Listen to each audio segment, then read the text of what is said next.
Are we missing anybody? I think we're missing Rowan. Mr. Keenan. All right. Is everybody else good to get started on policy?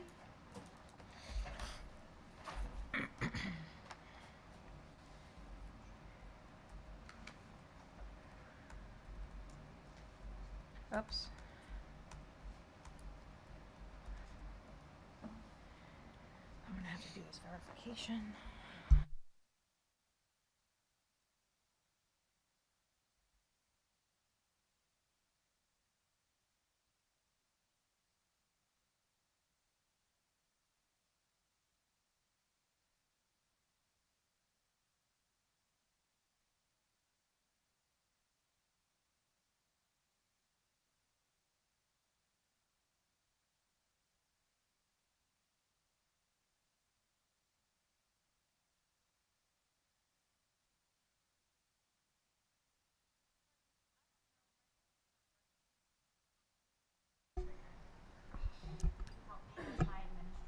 Is your password 12345? It was, and now I'm wondering if maybe you're the one that went in and changed I did. It's from Spaceballs, so we had a. Yes, the same code I had in my luggage. Air.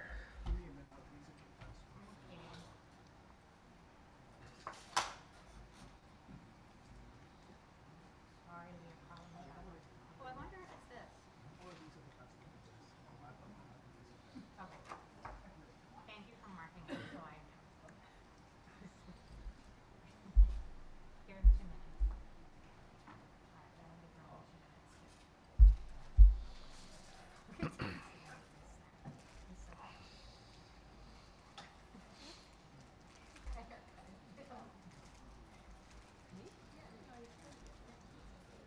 Hey, Rowan, how are you? We were waiting for you. No, not really. We're waiting for my computer. But it gave you time to be here too. On fire. One more over. Right next to Dr. Weston. Dean's throwing you all off there. Oh, we'll switch the name tags. Oh, I don't know if that's gonna work. Rob's gonna have a heart attack. All right, we're just gonna roll the dice. It's easier than switching computers. You can deal with an exploding toilet.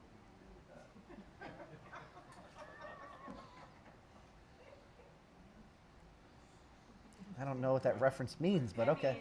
It's valid. He got a call one night, and that was the issue. Oh, got it. Mr. Keenan remembers that. Yeah, he was, Oh, and he sat yes. through the whole meeting while his toilet was exploding. Are we live? Are we streaming? Oh, good. we are? We don't want anybody the public should not miss this. Oh, we're not. We are streaming? Yeah. That's awesome. Super. Okay. All right. Now, oh, wait. I have to enter my I have lots of jokes 6-digit now, code. Oh, including some more Spaceballs references. They're going to need the flamethrower to fix that one. enter old. It says enter old password. Is that this one?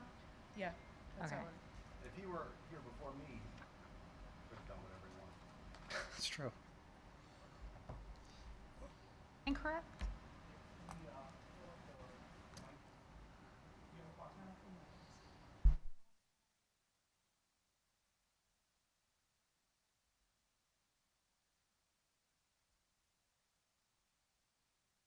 Karthik, I can't hear you. What's the password? I'm taking away. I don't have the mic. Ah, yes.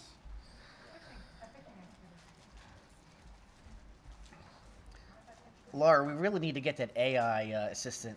I know. Well, I have one here. Something went wrong. See, something went wrong. Look how secure we are. I read all the policies over the weekend. I'm good to go. I just showed up because the meeting started at 6. The light bulb.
You know, there was a scene in Spaceballs where they couldn't figure All out right, why all right, all stuff right. was working, and he said we're surrounded by. All right, now it's officially called to order. We were early and now we're 6 minutes late. So I will turn it over to Ms. Widener for attendance. Oh, we don't normally take attendance. You're not normally here. Okay, I'm so sorry. Okay, so attendance will be noted. Moving on to the section 2, review cycle. There are no policies for review cycle in September. Moving on to section 3, it's PSBA Policy News Network recommendations. Dr. Russell? Thank you, Ms. White. So we will start with where we left off in May. So the first policy that we have before us is 815.1, the use of generative artificial intelligence in education. And we had quite a conversation back in May as we reviewed the PNN and discussed whether or not we need a separate policy. Administration right now continues to recommend we not have a separate standalone policy for artificial intelligence. As the year is getting underway, we continue conversations about AI resources and tools and how we most effectively support our students using them ethically, responsibly, being accountable, etc. So right now, this is here as a reminder to where we left off in May, and the conversations are continuing. So no recommended changes or adoption at this point. Is there any conversation or question about that? All right, seeing none, we can move on. Okay. So this summer, 2 PNNs came out. Volume 3 came out in June and really focused quite a bit on student safety, student discipline, some of the issues connected to student discipline. And in addition, we have a school calendar policy and the right to know or public records policy. So if it would be okay with the committee, I'll sort of summarize some of the changes. There aren't significant changes to several of the policies here.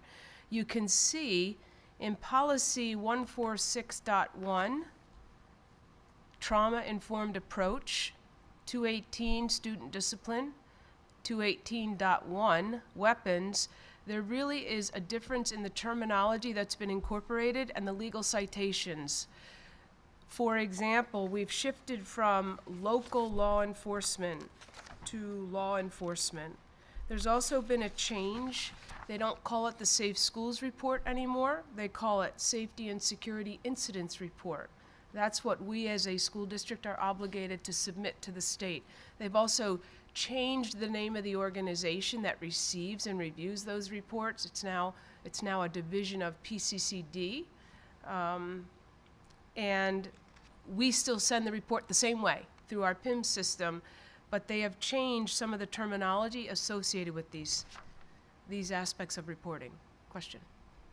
Okay, so what I wanted to call out, if I could, in 146.1, trauma-informed is on page 2. There is a reference to the board designates the director of special education to oversee the implementation. I would like to recommend, instead of director of special education, either director of special education or designee, or strike it and incorporate supervisor of health and wellness, because this is the administrative position that provides the direct oversight for trauma-informed approaches and the professional learning that we participate in, the organization of that learning.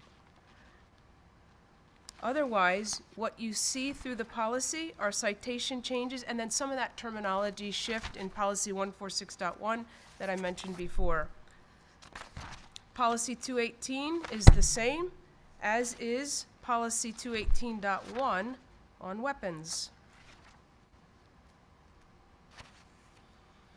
Moving on, there's a similar set of revisions. The law enforcement reference and the Safe Schools report are also referenced in 218.2, terroristic threats. The content of the policies hasn't really changed or isn't recommended to be changed as part of the PNN. When we get to policy 805, again, we see law enforcement terminology.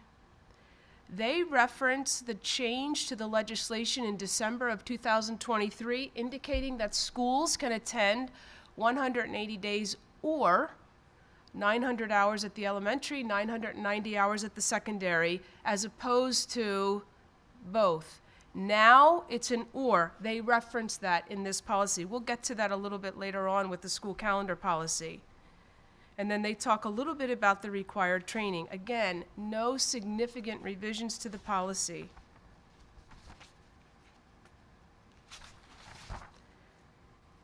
Moving on, 805.1, very similar, terminology and legal citations. 805.2, school security personnel. Some of the same references that have been adjusted. And here, what we see in the notes that we've called out, third-party vendor definition was updated to reflect entities now approved only by the Pennsylvania Commission on Crime and Delinquency. That's the PCCD acronym I referenced a minute ago. This policy also talks about training requirements. We've seen them before, as well as the updates around days versus hours. Under guidelines, there is a new statement that was not here before. Within 30 days of court approval for appointment of a school police officer, the district shall notify the School Safety and Security Committee, that's the state, and submit a copy of the court's order. Chief Miller has taken care of that. Once our police officers were approved in court, the documentation went to the state with the assistance of our solicitor. Moving on to child abuse. Again, very minor changes, terminology, legal citations. Public attendance at school events. We've seen this language before as well. The same terminology, instead of local law enforcement, citations have been updated. They removed the reference to joules, which the committee did in the spring with some other policies. PNN is also recommending that. So the term joule has been removed. Moving on to municipal government relations, again, same sorts of changes. The terminology around law enforcement and the citations. The school calendar. So as I mentioned a few minutes ago, the board now has the authority to develop a calendar based upon days, 180 days, or hours, 900 for the elementary, that's K through 6, 990 for secondary, 7 through 12. My recommendation to the committee is that we continue building a calendar based on 180 school days. However, this may be something the committee would like to talk about. That legislation was approved in December 2023. Does anyone want to weigh in on the recommendation or their opinion on the variance? Okay? So then, All right. if we're comfortable going with the recommendation. Okay, so we'll continue to bring a calendar forward to you that represents 180 days of school for students, 190 for teachers. And then public records. So this is the right to know request policy. It helps drive our responses to right to know requests that come to the district. And here, what I'll call out is that when a requester is deemed anonymous, the district is not obligated to respond to the request. When a request comes in from somebody that has identified themselves, the district has 5 days to respond and then can request a 30-day extension. Sometimes there needs to be some research. We have to pull some documents or paperwork.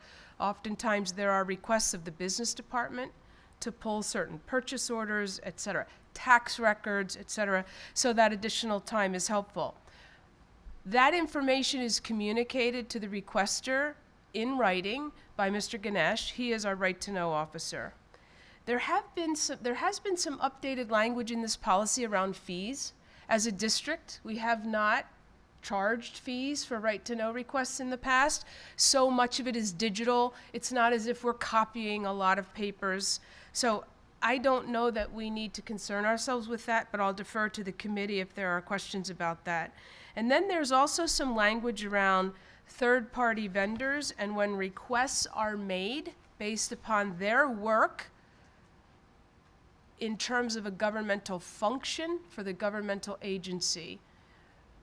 So we have a couple of questions about the clarification on what's a governmental function. However, when a request comes in based on a third-party vendor's work, we pretty much are obligated to submit a response to these requests. There is a list that we reference. We'd like to put that in the admin reg that helps us to know what is exempt from a right-to-know request. There's very little, but there are some items that are exempt. So we make every effort to honor a request when it comes in. Any questions on this policy and the updates here?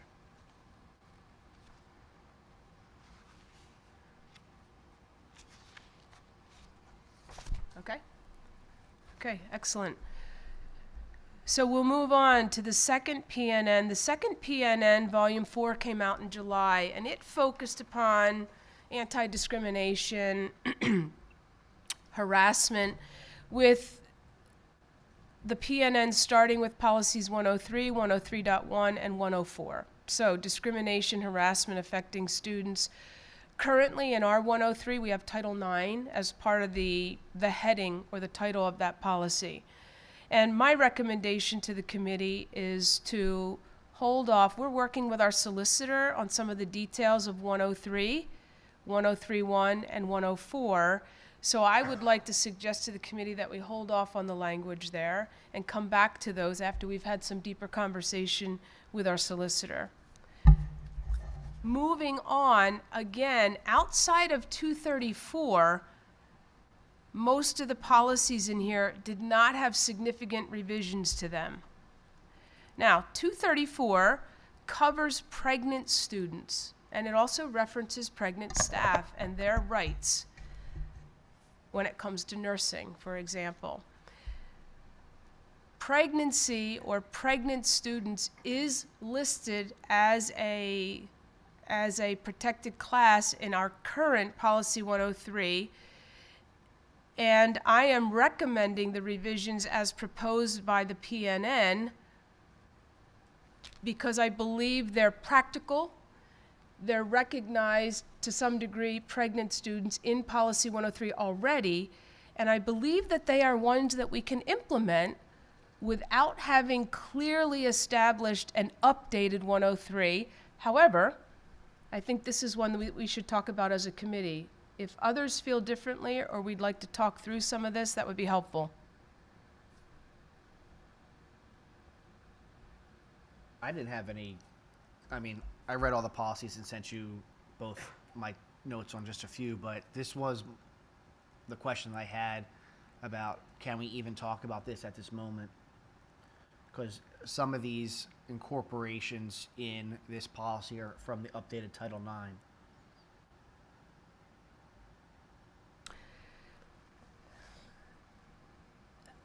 I think, though, and that I would have to cross-reference, one of the big references that emerges through each of these policies that's listed in the PNN is that you need to make sure individuals know who your Title IX coordinator is, and that if there's an issue, they are recommended to seek that person out, to consider their options. Mm-hmm.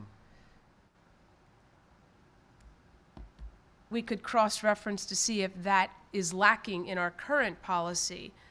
We've had a Title IX coordinator, so I don't know how different it actually is when it comes to articulating it. Severe and pervasive is not language that appears in this policy, and that's something that's in question right now as part of Title IX. Gender identity has raised questions for us, and we've had lots of discussion about that. That's not a part of this policy either, which is why I think the policy as written is one that we can uphold, unless there's something about the language that connects to the new Title IX that would raise questions for us. So I apologize. That's why I asked. You said yes. My question was, are these edits from the updated Title IX that are currently on hold at PV? And you said yes. So I did. thought, Yeah. I was answering I answered the wrong question. It's actually from the PNN, so I apologize. It's not necessarily from the Title IX language, but it is PSBA's recommendations. so the PNN states because of the new Title IX language. Right. And the new Title IX language has a lot on pregnant students. I think this policy should pass. My question was, can we pass this policy? That was my question. I believe we can. I don't know. So the understanding, I'm sorry, Rowan. No, I had a different question. Okay, so I guess all I was going to say and add was, we have the authority to adopt whatever language regardless of whether or not it's in the new Title IX or not, correct? Like, in other words, if we had that language already prior to the new Title IX, wouldn't that? We could, but Title IX, I think what Mr. Saylor is referencing is that Title IX, the new language did bring with it some differences from maybe what we have been relying upon as part of our policies. However, my position is they're not significant as related to pregnant students in what I believe we can uphold as a school district and what's reasonable for us to do as a school district if we come across a pregnant student. Well, But it is the PNN. Yeah, but a lot of the Title IX edits that are on hold have to do with pregnancy and pregnant students. That's why I just want to make sure, I think this policy should pass as it's currently written. That's why I didn't have any feedback except, can we actually do this? Because technically, we're not allowed to move forward on any new Title IX, what's the verb, or the policies at this time, yeah, initiatives. Let me ask Mr. Subers. I think it's a good question. Because this directly comes from the initiative of the new Title IX. Yes, it does. The emphasis on pregnant students, yes, it does. Yeah. Mr. Keenan. I just can't agree. I guess I can understand. I don't know if your mic's on. I can understand somewhat some emotional desire for this, but I just can't agree with the sentence that the district shall not require documentation at all. And I wouldn't like to burden anybody, but, and I don't want to, I'm not an expert in this field, unless 5 kids makes you an expert in pregnancy. But no, as far as this, talking about it, things that people talk about, confirming with some sort of medical or quasi-medical or something. That's not what it says, though. It says the district shall not require documentation for establishing reasonable modifications. Keep going. That's the statement. Yeah, no, that's not true. Or providing equal access to educational programs. Unless such documentation is required in accordance with law. Okay. The question would be, So my opinion would be, it's if not. a student says that they're pregnant by law, is the school required to have the student show some proof or no? Ah. So then this gets back to your issue. And certainly we'd want to keep it confidential and trust and even off the books. Whatever, but administration should be able to confirm the condition.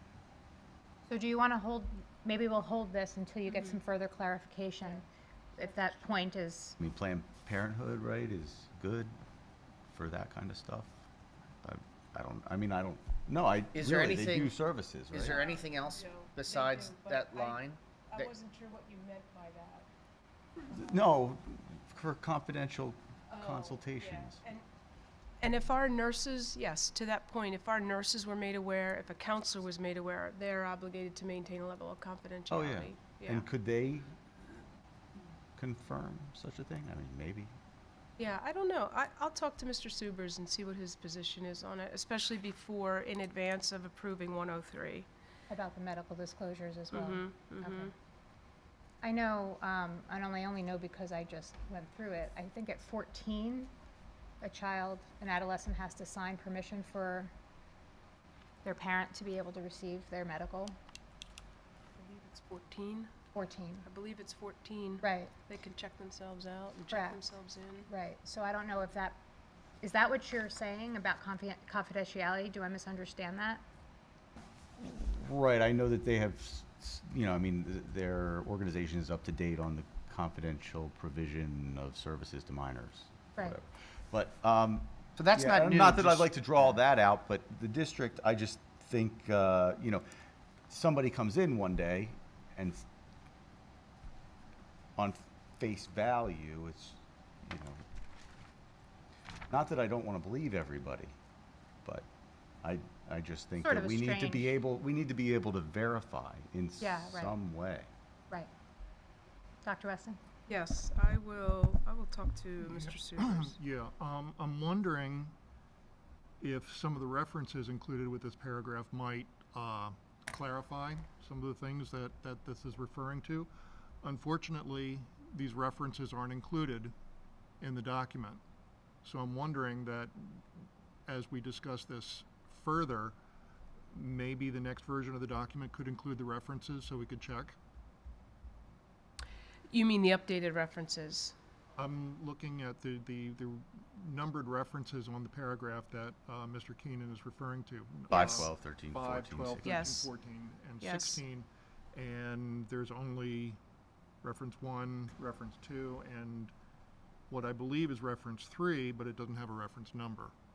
So the citations are actually in the PSBA version at this point, and I have that up on the screen right now. And so all the citations are there as part Yeah, of the they're there. PSBA version.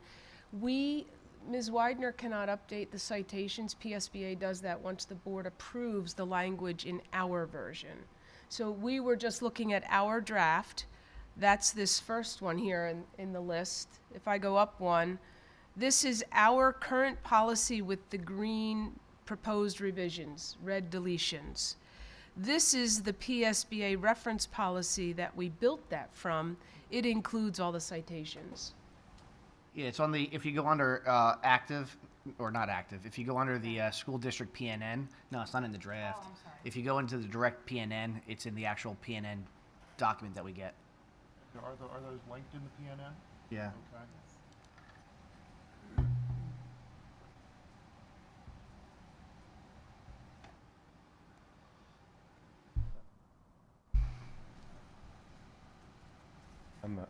I'm okay to make a comment, right? I think so, yeah. Okay. Yeah. I know in the past, and kind of to answer what your question was, the nurse was always, anytime there was any sort of a medical condition, medical issue, it was always communicated to the nurse, who in turn would communicate it to the counselor. It would not go beyond that unless it was requested by the student or someone else in authority to do so. So it would be notified, or the nurse was always notified of it. Now, it never was, to my knowledge, a requirement, but it was sort of a standard operating procedure that, because it was a medical issue, the nurse was notified. She also would get the name of the doctor and any things that they were taking during the prenatal time frame. Yeah. And to Dr. Weston's point, although the PNN does tell us what it's referencing, it's like, for instance, the PNN says it's referencing policy 103. That's referencing their policy 103, not our policy. So all the numerical notations for Rowan's comment that Dr. Weston's looking for, they're actually not even they're not our school district policies. They're the generic ones that we've updated. So, So that is correct, that their citations and any references to policy 103 would be their version. correct. Yes. They're 103 and 103.1, Right. and they're much different than ours. So citation number 5 references policy 103, Correct. But that's And 12. PSBA's right? generic one. Right, So it's they're totally updated. different than ours. Yeah. So I would request that this gets put on hold till next month with updated information for the board to review. I agree. Okay. Some sort of verification. I Okay. don't necessarily want to say, like, I mean, fair enough. I don't even have to say documentation, but Yeah. by staff, some sort of verification, Okay. Yep. I'll talk to I Mr. don't know Supers what about it. or if it's the nurse, I'm sure, people look to the nurse to verify what was going on and be involved. All right, so we'll move that to October. Okay. All right, if we move on to hazing, again, some of these revisions are very, they're sort of consistent throughout some of these policies. They've added the word harassment, so it's discrimination or harassment. And they also reference the responsibilities for school district personnel to coordinate information to an individual submitting a claim and the Title IX coordinator. So individuals need to know we have a Title IX coordinator. Mr. Moran is our Title IX coordinator. He's identified on our website. They also talk about incident reporting to law enforcement. And again, that's a consistent revision throughout several of these policies. They've generalized alcohol and tobacco products in the language that they cite here.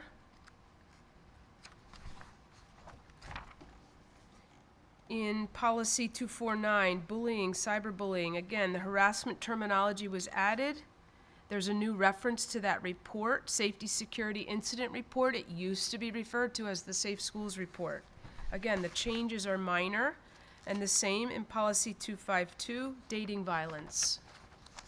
So calling attention to not only discrimination, but incidents of harassment, and that there is a Title IX coordinator.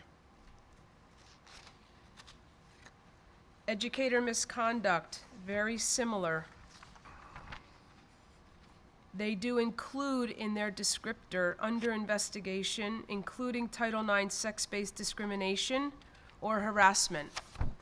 And right now, we address any Title IX complaints that come forward. They're addressed through Mr. Moran's office.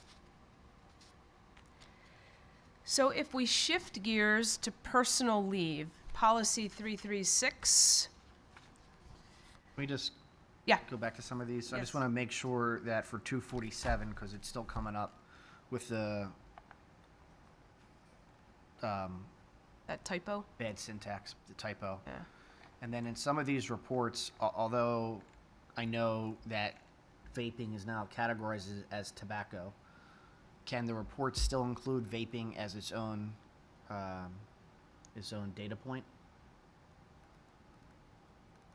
I'm in favor of that. Yeah, I think that's a reasonable point to be more explicit that way, yes. Yeah, the reports just mentioned tobacco, and on some of these policies, vaping has been removed because at the top it groups tobacco, vaping equating tobacco, but I would still like the reports to, I mean, because at the end of the, Yes. yeah, Yeah. how many students do we really have Yeah. that are getting picked up for smoking a Marlboro? We can add that. We can add that. Tobacco and vaping. Tobacco and vaping. Yep, we'll do that consistently throughout.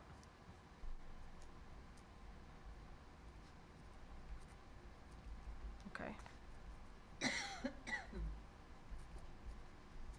All right. So if it's okay, we'll shift gears to 336, which is personal leave. And here, really the only change noted, and as somebody called out,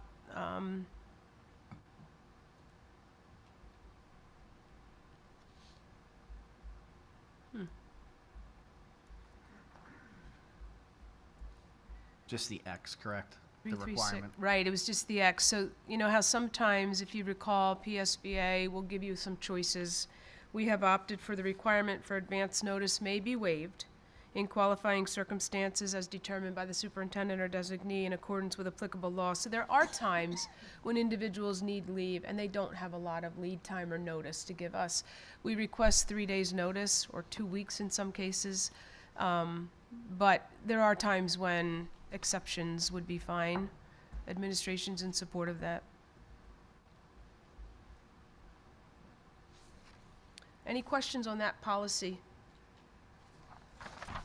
So advance notice can be waived there. And then 339 is uncompensated leave. So right now, if individuals request uncompensated leave, if it's for 3 or fewer days, then the superintendent can approve that.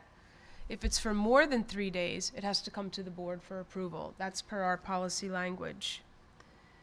So this policy references the governing of uncompensated leave and some of the details regarding leave if somebody is elected to a public office and serving a 4-year term. They are actually eligible for a leave if they've been with the district for 5 years or more to come back to a similar position after the 4-year term. So that's a part of this policy as well.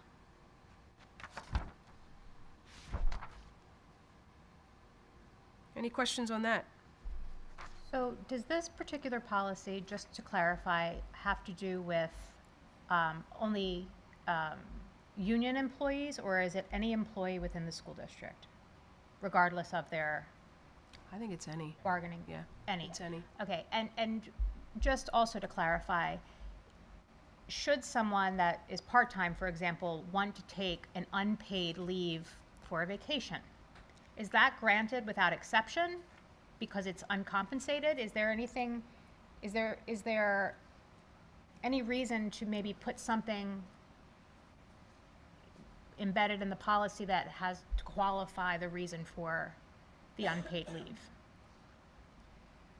Good question. One of the things Mr. Moran and I have been discussing, because more and more of these requests are coming forward, and it does put a stress and strain on the district. So we are working to develop an admin reg actually this year that would help us to identify the criteria that would support or negate a request for uncompensated leave. And we want to bring consistency because there are more requests. We realized more requests last year than probably really any year almost in our experience, and have been prompted to consider what should the criteria be to approve these, or bring them to the board for approval when they're more than 3 days. Right. Or maybe like I don't want to say like a lifetime cap. Obviously, there's once in a lifetime events and things like that. Right. But I think especially like for our part-time employees, if they're taking uncompensated leave, they, maybe the thought is, oh, well, I'm not getting paid, there's nothing lost. But again, we rely very heavily on particularly those positions. Right. So Right. I'm wondering like if that becomes a chronic annual thing that Right. I go away for the first week of May, but, I guess that's where my question comes, whether or not that would be something that we should evaluate as a district. And I would agree, and we are preparing to do that and set something up this year to be clearer with our staff about that. Great, thank you. Does anybody have anything else on that? Okay. All right, we have one more. 807 is opening exercises. So there is a new recognition that we will make as a school district, and really it is to hold a moment of silence on September 11th. And so we have put together the language from PSBA's. I have informed our principals that this needs to be done. It needs to occur in our schools Wednesday this week on September 11th. And so this is a new experience for us, a new recognition. We will honor it. We will uphold it. And this is the policy language that supports it. So I guess my only question about this is what will happen in tandem? I'm assuming it's district-wide across all buildings and It is. grades. Correct. So I just am wondering what kind of parameters and conversations will be laid out for those, obviously in an age-appropriate way. So I don't In know, the Mrs. classroom. Yeah, Mrs. Venza, I don't know if you have a sense of that.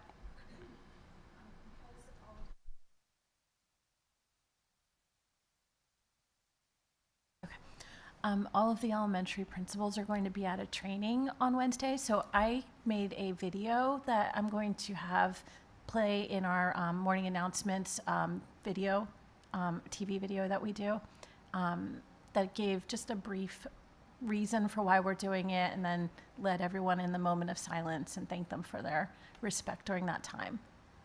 Okay, so that's awesome. I guess I just would ask maybe that is a consistent. Yeah, we have not necessarily developed a consistent lesson, if you will. We can work on that between now and Wednesday. Especially if that's happening at Yeah. Schweitzville, which is awesome. I Right. just want to make sure that, since you'll all be together, Yes. maybe you'll share it and I'll be like, who's this lady? This is not. Thank you very much. That's great. We were talking about that a little earlier, so that's wonderful.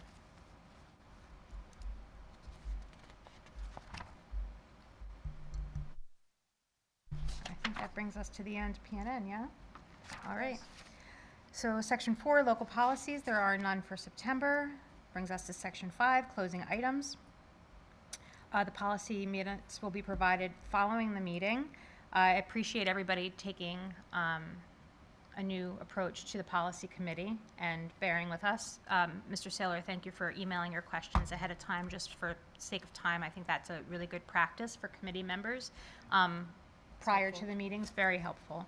And then section 5.02, it's our meeting dates. Our next meeting is October 14th. 503, notice of video disclaimer. 504, adjournment. Thank you so much. We'll see you at 7 p.m. Thank you.